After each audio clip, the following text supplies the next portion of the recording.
Bom, galera, o papo é sobre energia, né? Bom, energia é aquela grandeza, né? Aquele elemento que vai dar capacidade para um sistema realizar trabalho. Você deve se lembrar da aula de trabalho, que a gente comenta que não tem como separar a ideia de trabalho da ideia de energia, né? Porque energia é o que vai possibilitar algo funcionar, realizar trabalho, entendeu?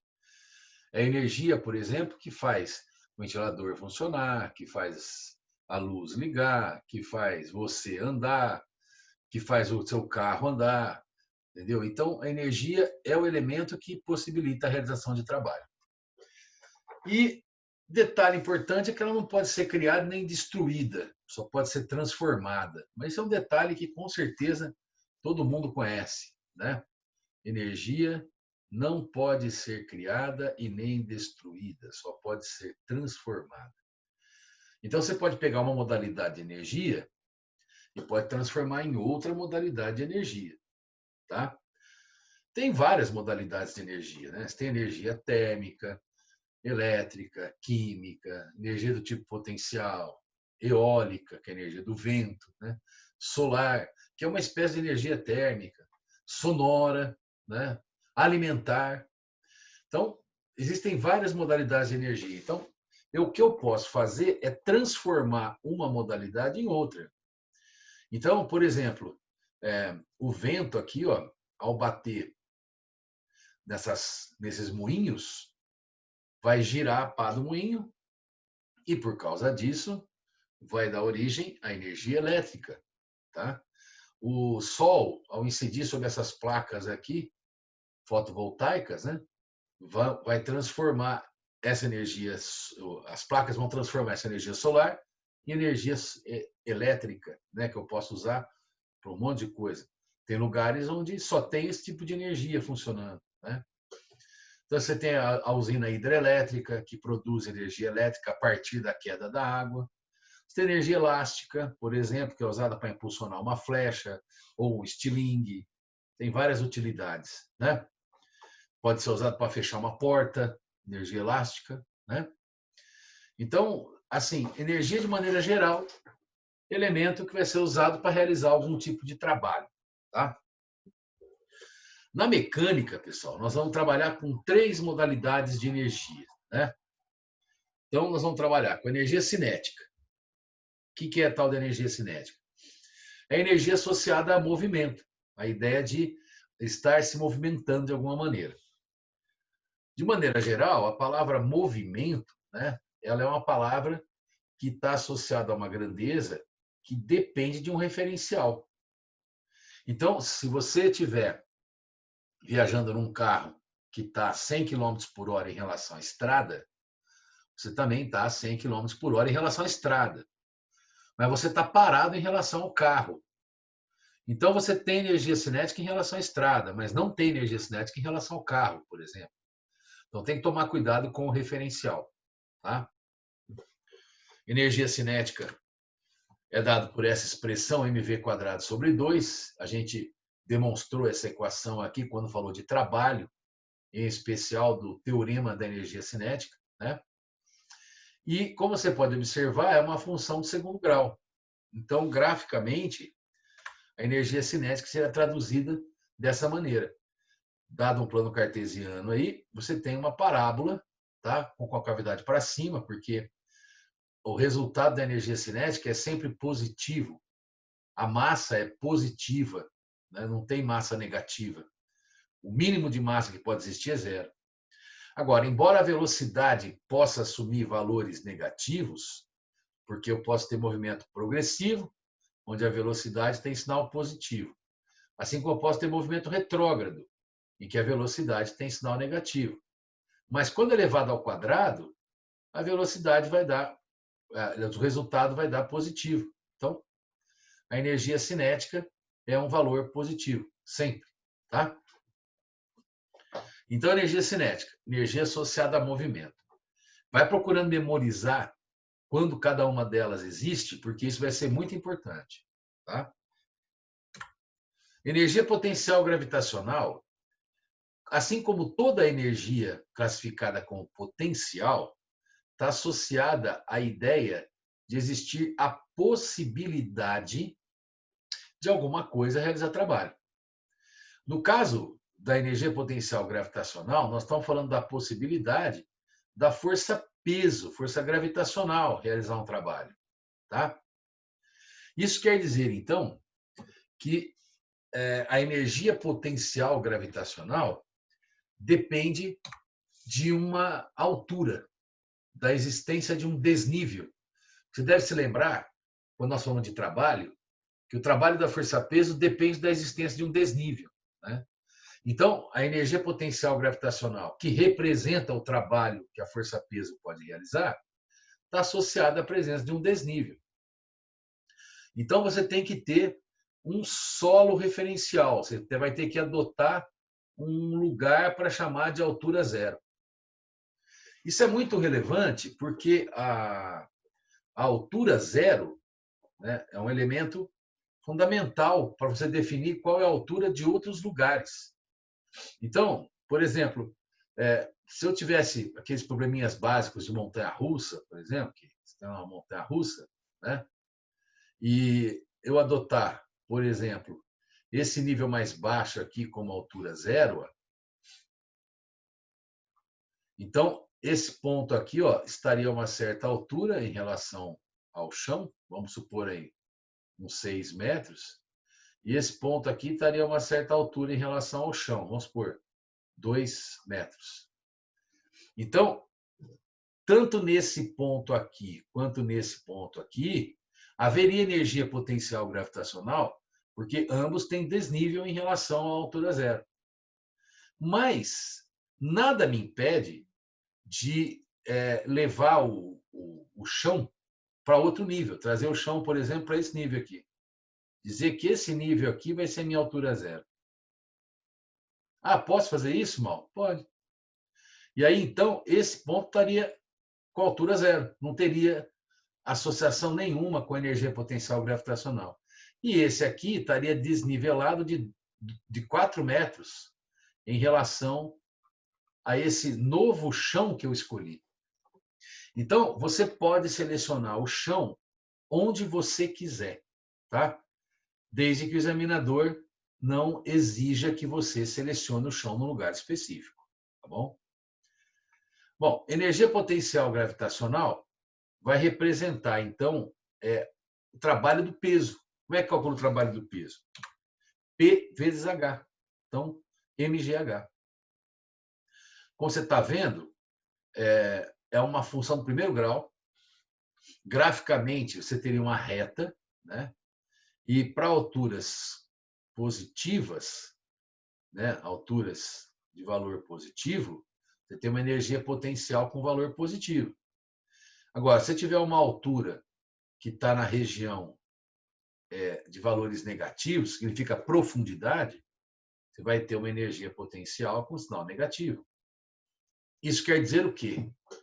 Que está faltando uma certa quantidade de energia para ele chegar no nível zero. É essa que é a ideia da energia potencial assumir um valor negativo. Tá?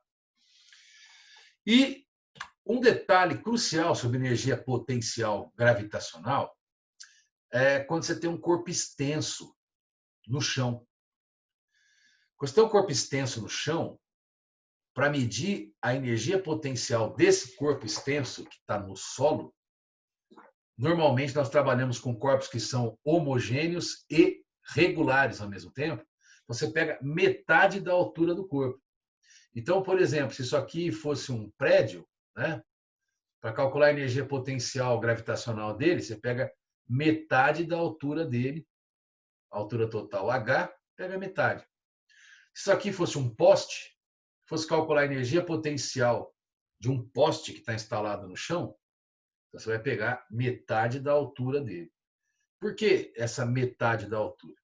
Porque quando o corpo é regular e, ao mesmo tempo, homogêneo, esse centro dele, que está no meio dele, é chamado de centro de massa ou centro de gravidade no caso de corpos pequenininhos, né? Apesar de extensos, pequenos, em relação, por exemplo, a uma montanha, seria gigantesco, né?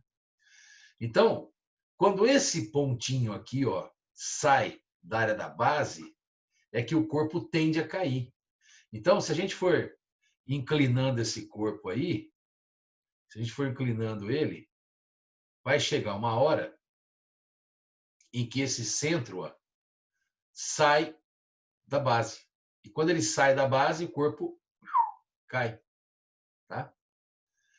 Então, a energia potencial gravitacional de um corpo extenso que está instalado no chão é medida a partir da altura do centro de massa dele. No caso, para corpos regulares e homogêneos, metade do corpo. Tá?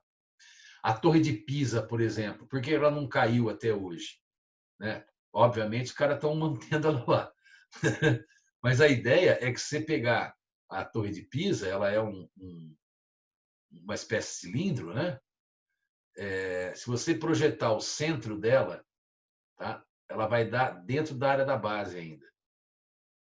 Isso implica que ela não cai. A hora que inclinar muito e que esse centro sair da área da base, ela cai. Então fica aí essa dica sobre energia potencial gravitacional de um corpo instalado no solo, tá? Um corpo extenso. E a última modalidade de energia mecânica é a energia potencial elástica, que está associada a um corpo elástico que esteja deformado. Então, quando um corpo elástico está deformado, o que acontece com ele? Ele faz força contrária a essa deformação. Então, se você esticar uma mola, você vai sentir a mola puxando ao contrário. Se você esticar uma tripa de mico, você vai sentir ela puxando ao contrário, né?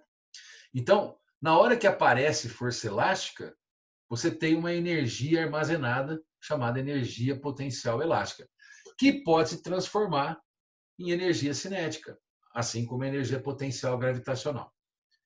Então, para você determinar, né, a energia potencial elástica, você tem que pensar que ela representa a possibilidade da força elástica realizar um trabalho.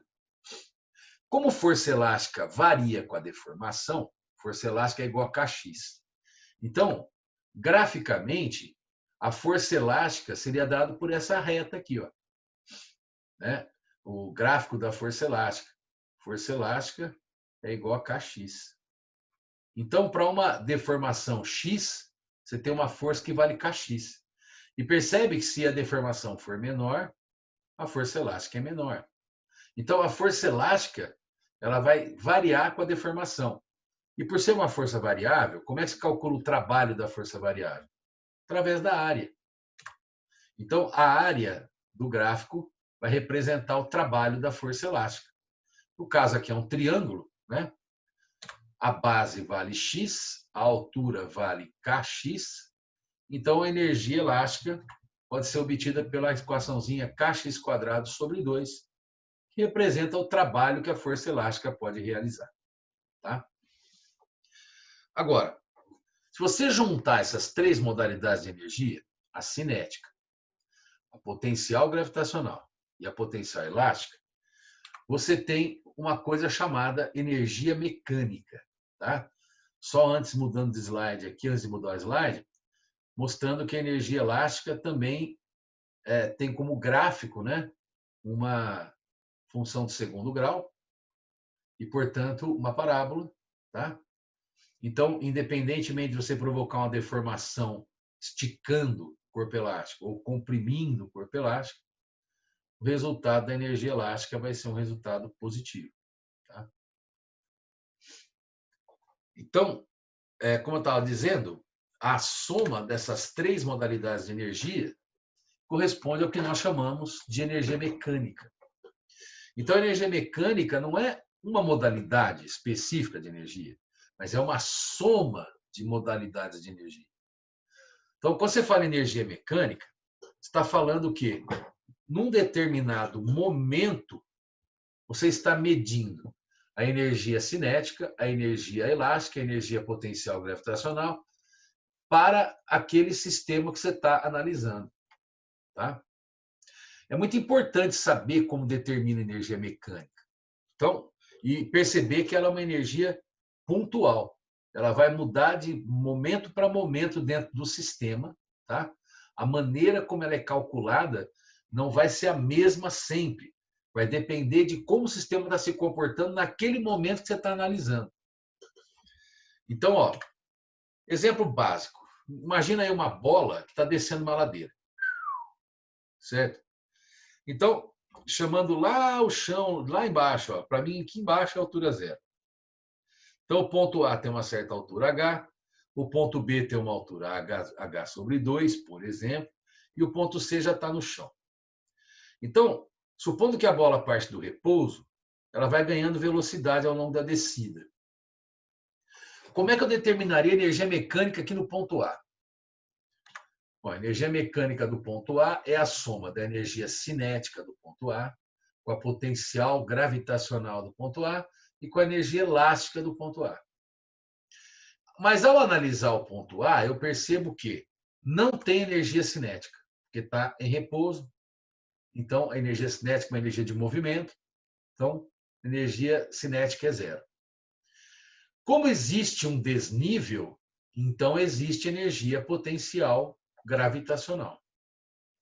Agora, como não tem nenhum corpo elástico envolvido na discussão, então não tem energia elástica.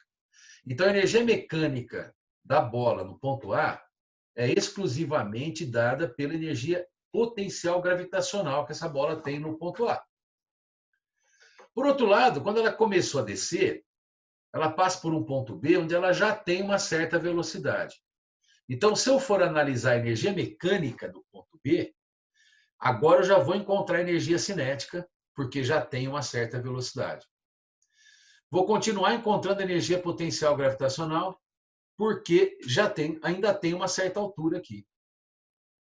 Mas não tem ainda nenhuma energia elástica, porque não tem nada elástico no sistema. Então, se eu fosse calcular a energia mecânica do ponto B, seria a soma da energia cinética do ponto B com a energia potencial gravitacional do ponto B. Quando a bola chega aqui no ponto C, ela está mais rápido ainda, né? Mas aí ela chega no nível do chão. Então, a energia mecânica do ponto C não tem energia potencial, porque o chão não demanda energia potencial, né? Não tem desnível. E não tem nada elástico nesse sistema. Então, a única energia que sobrou para a bola, ao chegar no ponto C, foi energia cinética que ela adquiriu aí. Então, a energia mecânica do ponto C é dada apenas pela energia cinética do ponto C. Então, veja o que está escrito aqui, ó, que você analisa a energia mecânica para um dado momento do sistema. Tá? Ok? E aí, a soma das energias naquele momento representa a energia mecânica daquele momento.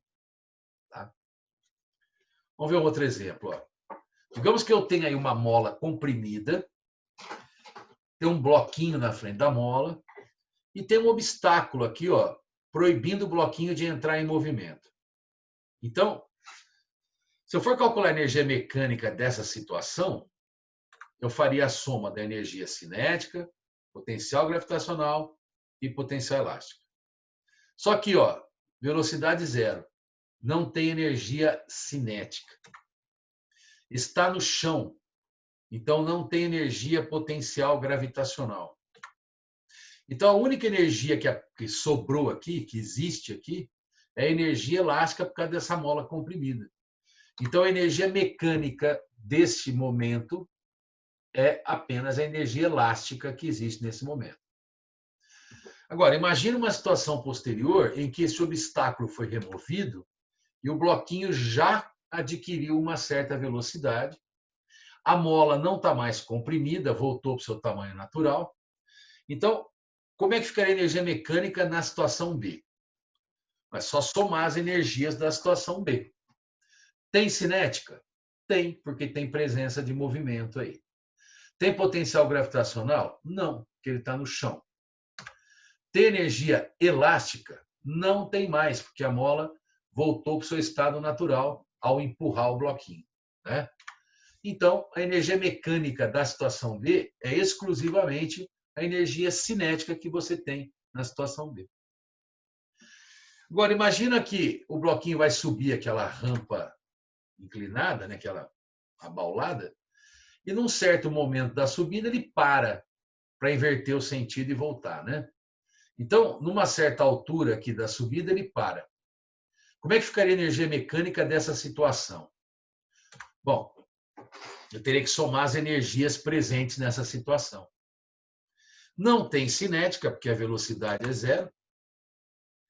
Tem potencial gravitacional, porque tem altura. E não tem energia elástica, porque nesse momento não tem nada elástico deformado no sistema. Então, a única energia presente no ponto C, que é a energia mecânica do ponto C, é a energia potencial gravitacional. Então, a energia mecânica é a soma das energias cinética, potencial elástica e potencial gravitacional num determinado momento que você está estudando o sistema. Tá? Acontece que a energia mecânica ela vai definir dois tipos de sistemas físicos. Tá? O primeiro é chamado sistema conservativo. O que é isso? É um sistema onde não aparecem forças chamadas de dissipativas. Fundamentalmente atrito, resistência do ar, viscosidade, forças que podem dificultar o movimento do corpo. Tá? Então, esse sistema chamado conservativo não apresenta esse tipo de força. Não apresenta forças dissipativas. Consequentemente, é um sistema utópico, né? Não existe na prática, porque é impossível eliminar todo o atrito. Tá? Mas é teórico. E nele acontece uma coisa muito interessante. 100% de uma modalidade de energia converte-se em outra modalidade. Por isso que não existe, né, cara? Não existe nenhuma possibilidade de eu pegar 100% de uma energia e transformar em 100% da outra. A segunda lei da termodinâmica proíbe isso. Não tem jeito. Tá? Então, inevitavelmente, esse sistema é ideal, é utópico. Tá? Mas é bastante perguntado em vestibular. A ideia é que nesse tipo de sistema você não tem perda de energia mecânica. Por exemplo, se esse sistema aqui que nós estudamos agora de pouco fosse conservativo, quer dizer, se não tivesse atrito, digamos que essa rampa aqui não ofereça atrito, então a rampa aqui é sem atrito, tá? Se acontecer isso, não tem atrito com o ar, não tem nenhuma espécie de atrito.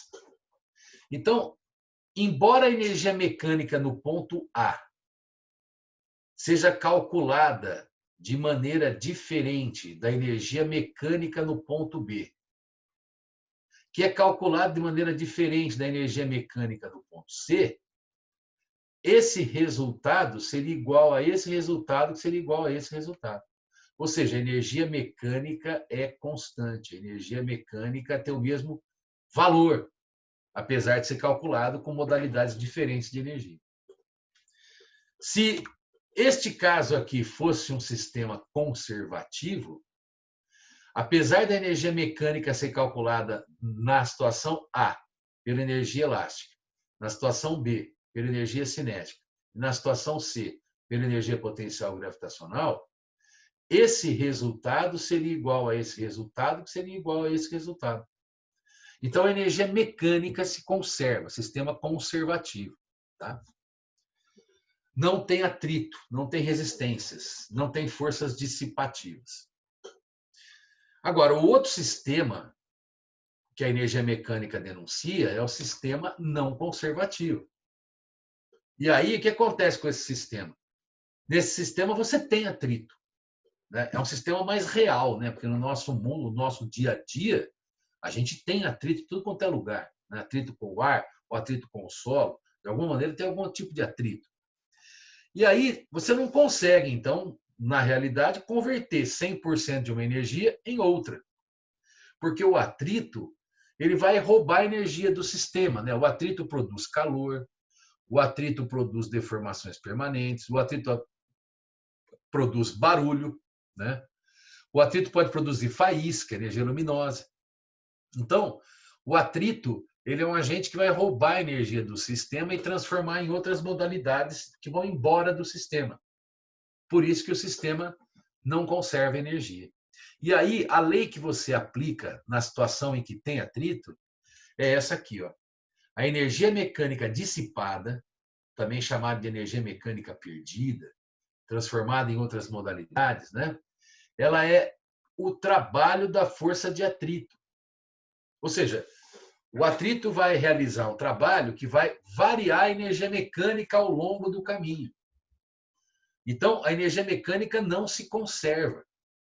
Se aquele exemplo da bolinha descendo a rampa tivesse atrito, então, se eu estivesse lidando com essa rampa aqui, na situação em que tem atrito, a energia mecânica desse ponto não seria igual a desse nem desse, porque o atrito rouba energia ao longo do caminho. Então, a gente calcularia a energia mecânica aqui, não daria o mesmo valor desse, nem valor igual a esse aqui. Porque quando tem atrito, a energia mecânica não se conserva. Ou então, se essa situação aqui não fosse ideal, se houvesse atrito, se essa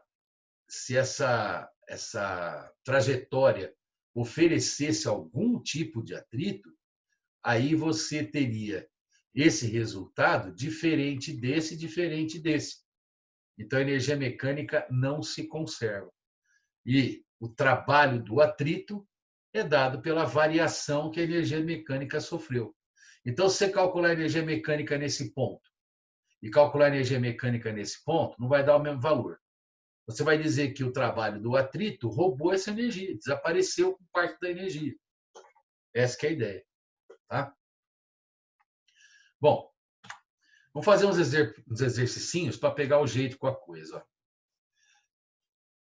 Universidade do Brasil, 2018. Partindo do repouso, a uma altura de 16 metros em relação ao solo, uma pessoa escorrega por um toboágua. Considerando o módulo da aceleração gravitacional 10 metros por segundo ao quadrado, e que a energia mecânica se conserve durante o deslocamento, quando a pessoa tiver velocidade de 10 metros por segundo, estará em relação ao solo a uma altura de ABCDE. Bom, então a ideia é essa aqui, né? A pessoa vai descer um toboágua aí, no caso aqui eu desenhei peguei uma imagem de um escorregador, saindo do repouso, ó, partindo do repouso, velocidade inicial igual a zero, de uma altura de 16 metros. Então, a altura da partida, ó, 16 metros, tá? E aí, durante a descida, ela vai ganhando velocidade. A pergunta do problema é qual a altura que a pessoa vai estar em relação ao chão quando a velocidade dela for de 10 metros por segundo. Então, como esse sistema conserva energia mecânica se conserve durante o deslocamento. Implica que é um sistema conservativo. Então, eu posso dizer que a energia mecânica inicial é igual à energia mecânica final. A energia mecânica desse ponto, que é o início, é igual à energia mecânica desse ponto. E quem é a energia mecânica do início aqui? Bom, aqui ó, você não tem velocidade, você não tem nada elástico. A única energia que existe é a energia de altura, potencial gravitacional.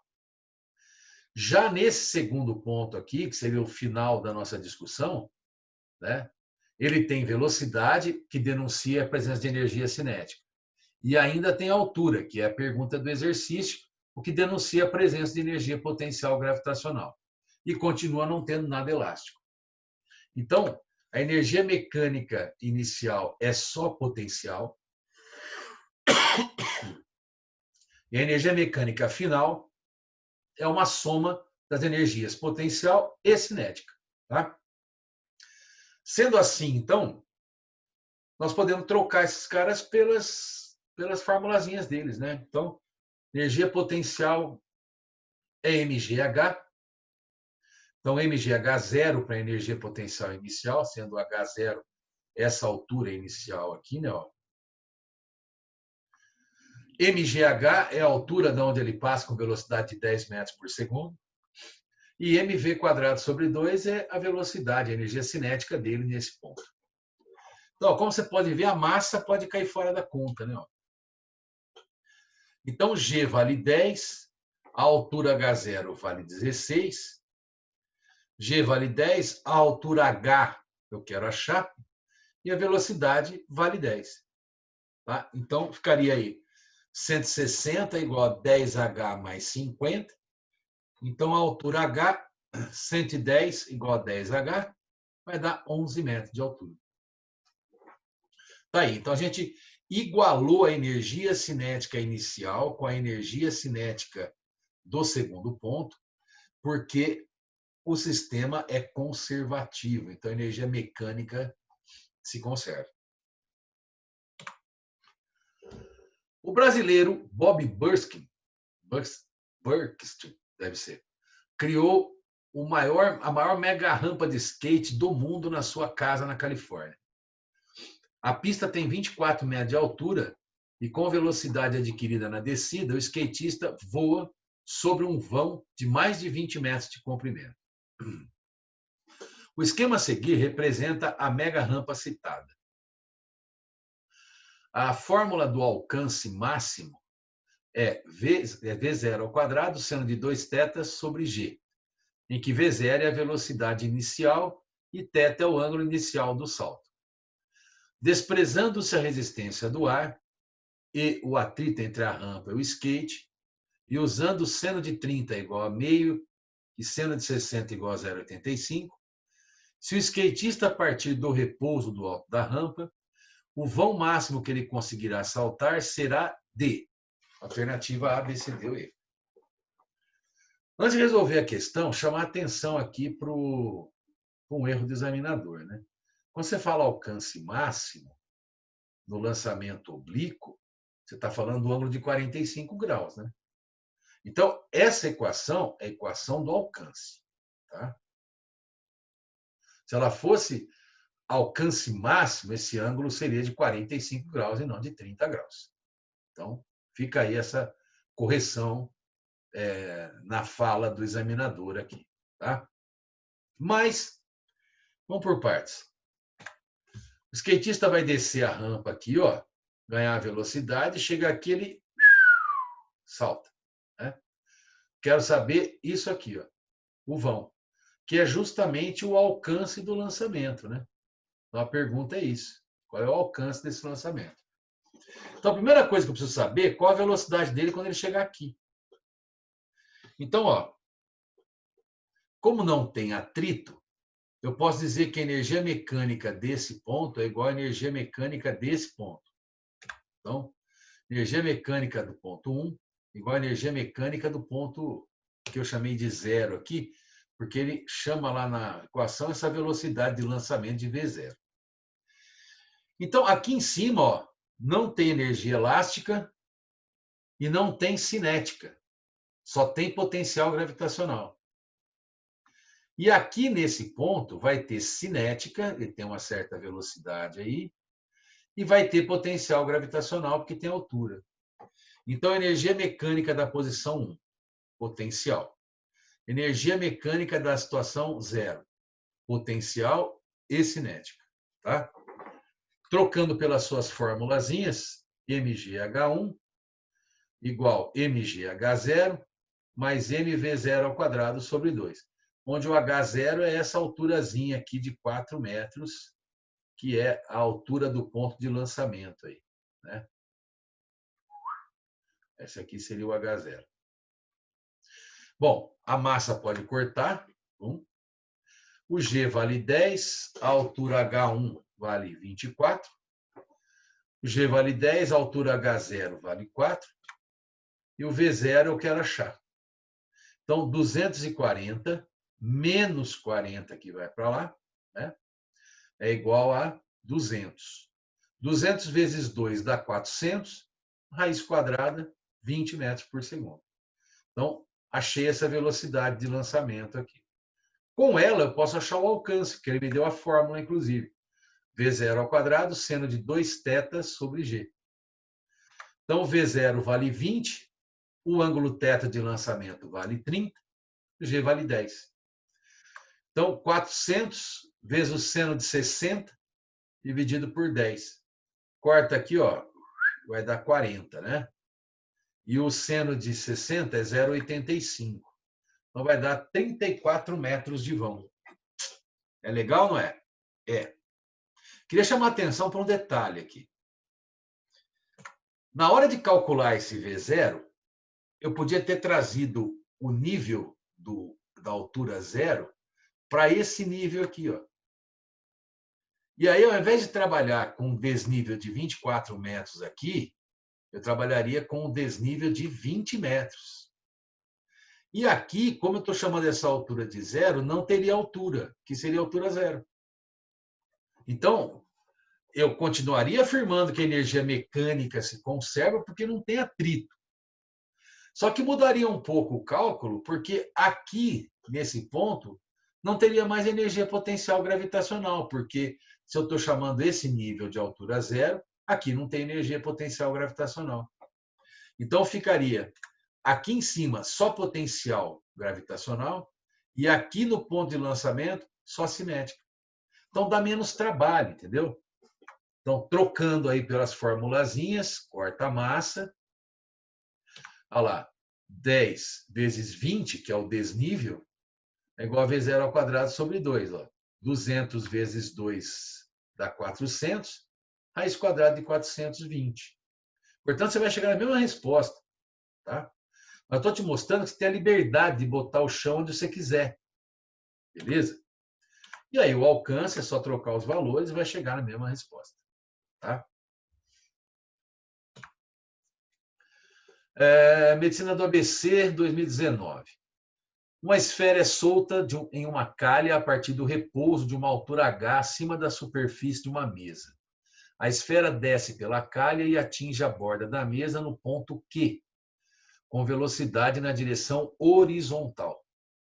Após abandonar a mesa, a esfera atinge o solo a distância dzão, medida horizontalmente até a interseção entre a vertical que passa pelo ponto Q e o solo.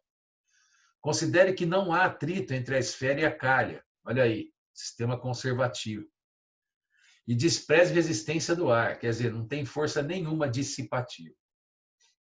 Para que a distância D seja igual à altura h da mesa, é necessário que a esfera seja solta de uma altura h igual a quanto? Tá? Então, eu quero saber o seguinte, qual é o valor dessa altura h, né? Essa é a minha dúvida, para que essa distância D tenha valor igual ao h, que é a altura dessa mesa aqui. Tá? Então, vamos lá. Primeiro, a esferinha vai descer a partir do repouso, chega aqui, tem um lançamento horizontal, ó. Ela sai horizontalmente e pum, cai lá. Né? Então, para calcular a velocidade de lançamento dela aqui, ó, eu posso aplicar a conservação da energia mecânica. Então, a energia mecânica 1 é igual a energia mecânica no ponto Q. Aqui em cima, a velocidade inicial é zero. E a altura, se eu tomar em relação ao solo, é h mais h. E nesse ponto aqui, vai ter uma velocidade, então tem energia cinética, e tem uma altura h. Então, ficaria assim, energia mecânica da situação 1 é só potencial gravitacional. Energia mecânica do ponto Q, potencial gravitacional por causa da altura e cinética por causa da velocidade. Então, trocando os valores das energias, né, pelas suas formulazinhas, mgh1 mais mgh do ponto Q mais mv quadrado sobre 2. A massa pode cortar. E aí, ó, vai ficar G que multiplica a altura do ponto 1 é h mais h. Seria daqui até aqui. Né? A altura do ponto Q é h. Então, GH. E a velocidade aqui de lançamento eu preciso encontrar. Para poder calcular a distância D aqui, como se ela fosse igual ao H. Então, vai ficar aqui, ó, aplicando a distributiva, GH mais GH. E esse GHzão vem para cá negativo. Então, o GHzão e menos GHzão vão cortar. Passando lá o 2 multiplicando, extraindo a raiz, vai ficar V0 igual a raiz quadrada de 2GHzinho. Veja, só por curiosidade, que você conseguiria também chegar nesse resultado se você trouxesse o chão para esse nível aqui, ó, chamasse esse nível aqui, ó, de altura 0, que seria o seu solo, e aí você faria assim, ó, energia mecânica 1 igual a energia mecânica do ponto Q, porque você não tem atrito. Lá no ponto 1, continua tendo só energia potencial gravitacional. E aqui no ponto Q, você teria energia só cinética, porque se essa aqui é a minha altura 0, se esse aqui é o meu chão, então aqui não tem energia potencial gravitacional. Então, só energia cinética do ponto Q. Então, ó, mghzinho é igual a mv0x² sobre 2. Corta a massa, passa o 2 multiplicando e extrai a raiz quadrada. Ó, você chega na mesma resposta. Então, fica aí a dica. Você pode colocar o chão onde você quiser. Tá? Se o examinador não está te obrigando, você coloca onde quiser. Agora, uma vez que eu tenho a velocidade de lançamento aqui, eu tenho um lançamento horizontal, cujo alcance é dado por V0x vezes o tempo de voo. Então, precisa encontrar esse tempo de voo. Quanto tempo o objeto permanece voando? O mesmo tempo que demora para ele cair essa altura H, que é a altura da mesa. Então, ó, na queda ali, da mesa para o chão, ΔSY GT² sobre 2. Então, H igual a GT² sobre 2. Passa o 2 multiplicando, passa o G dividindo, né? Vai ficar T igual a raiz quadrada de 2H sobre G. E, portanto, ó, o alcance, que é a distância D, é igual a V0x, que é a velocidade no final da rampa lá, que a gente calculou, vezes o tempo de voo, que é 2H, raiz quadrada de 2H sobre G. Você pode botar todo mundo aí dentro da raiz, se quiser, né? 2 vezes 2, 4, G, Hzinho, Hzão, sobre G. G vai cortar com G, e você pode elevar os dois lados ao quadrado. Né? Então, G corta com G, e você pode elevar os dois lados ao quadrado para assumir a raiz. Ó. Conclusão, vai ficar H² igual 4Hzinho, Hzão. Quando você quer achar o Hzinho, passa o 4Hzão dividindo. Vai cortar aí um H com o quadrado, né? Sobrar H sobre 4. Então, Hzinho tem que valer H sobre 4. Tá aí. Agora, olha aqui, esse sistema não é conservativo. Uma pessoa anda de skate em uma pista com uma rampa, como mostra a figura. Supondo que a pessoa tenha 60 quilos de massa, que iniciou a subida da rampa com velocidade de 6 metros por segundo e que, após atingir o ponto mais alto da rampa, retornou ao início dela com velocidade de 5 metros por segundo, é correto afirmar que a quantidade de energia mecânica dissipada no processo foi A, B, C, D ou E. Então, veja, houve perda de energia, né? Porque se ele começou a subir a rampa aqui, ó, a 6 metros por segundo, foi até lá. Quando ele voltou, ele desceu aqui passando a 5 metros por segundo, então teve perda de energia. Tá? Então, a pergunta é, qual foi a energia perdida, dissipada? Qual foi o trabalho do atrito? Então, ó, situação inicial e situação final. A energia mecânica dissipada, que pode ser chamada também de trabalho do atrito, é igual à variação da energia mecânica. Então, aqui, ó, no começo, ele está no chão, mas ele tem energia cinética. Quando ele desce a rampa, ele volta para o chão, mas tem energia cinética. Então, tanto no começo quanto no final, ele tem energia cinética. e só energia cinética, né? Então, a energia mecânica dissipada é a energia mecânica final menos a energia mecânica inicial, que seria a energia cinética do final menos a energia cinética do início. E aí, no final, a energia cinética seria mv final ao quadrado sobre 2. E no início, mv inicial ao quadrado sobre 2. Isso daria, então, 750 menos 1080, que dá menos 330 joules. Então, foi dissipado, foi perdido. O atrito roubou 330 joules. Tá? Você vê que aí, quando não é conservativa, não posso igualar as energias mecânicas, porque vai haver uma diferença entre elas. Exatamente o que foi roubado pelo atrito e transformado em barulho, calor, deformações permanentes, faíscas, sei lá.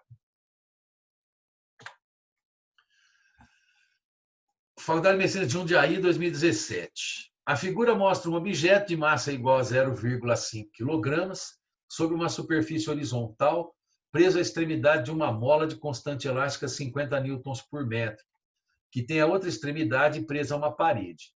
Inicialmente, o objeto é deslocado até a posição A, na qual a mola está distendida de 20 centímetros. Solto, o objeto passa a oscilar em torno do ponto B, que marca a posição na qual a mola não se encontra nem comprimida nem distendida. Calcule em newtons a intensidade da força que a mola aplica no objeto quando ela se encontra no ponto A. E sabendo que o sistema não é conservativo e que em determinado instante o objeto passa pelo ponto B com velocidade de 1,6 metros por segundo, calcule em joules o trabalho realizado pelas forças dissipativas desde o início da oscilação até esse instante. Bom, então, deu para entender, né? O bloquinho A é puxado para cá, aí é solto a partir do repouso aqui, e a mola puxa ele para lá. Porque a mola está deformada, esticada para cá, então vai puxar para lá. Então, ele vai passar pelo ponto B, num certo momento, né? Com uma velocidade aí de 1,6 metros por segundo. Pode ser tanto indo quanto voltando. Não sei se isso aconteceu logo na primeira passada ou depois de algumas passadas, não importa, né? Mas o que importa é que aqui a mola não está nem deformada e nem comprimida. Aqui, então, ó, mola no tamanho natural. Não tem energia elástica aqui. Quando o bloquinho passa pelo ponto B, não tem energia elástica. Tá? Mola no tamanho natural. Então, vamos por partes, vamos lá. Primeira pergunta, qual a força que a mola faz na posição A? Lembrando que a deformação da posição A é 20 centímetros, né? Então, a constante elástica, 50 newtons por metro, a deformação, 20 centímetros, 0,2 metros. Então, 2 vezes 5, 10 newtons. Tá aí.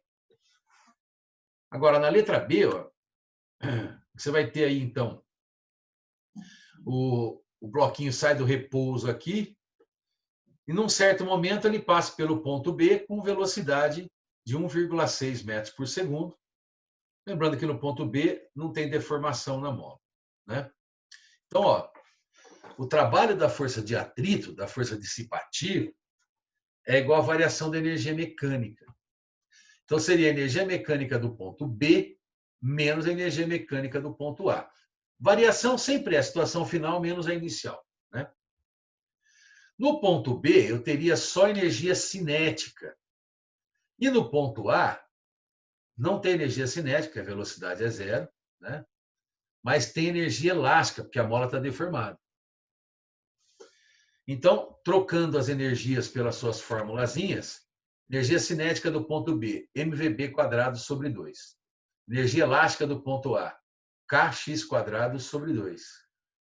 Então, os valores são massa do bloco meio quilo, velocidade no ponto B 1,6. E constante elástica K, deformação da mola no ponto A 0,2. Né? Fazendo as continhas, eu vou encontrar 0,64 menos 1, que dá menos 0,36 joules. Essa foi, então, a energia roubada pelo atrito até o momento em que a velocidade, quando passava por B, era 1,6 metros por segundo. Então é isso, galera. Fica esses exemplinhos aí para dar uma reforçada no conteúdo. Depois nós voltamos para fazer mais exercícios. Um abraço para vocês.